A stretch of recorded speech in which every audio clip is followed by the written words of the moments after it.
তো generator on করলাম, ডিভিডিসি of রাখছি।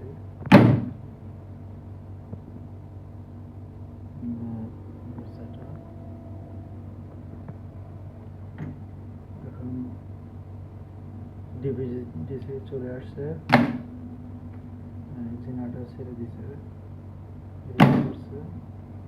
4 সেকেন্ড পরে এটি ধরছে, পরে সেকেন্ড বাড়াই দিব 8 সেকেন্ড কিংবা 10 সেকেন্ড করে দেব।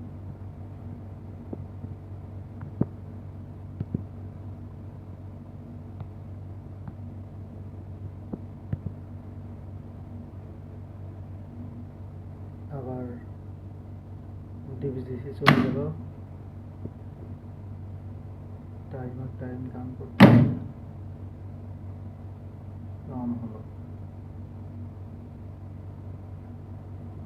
আবার ডিভিডিসি আসছে, এটা ছেড়ে দিছে।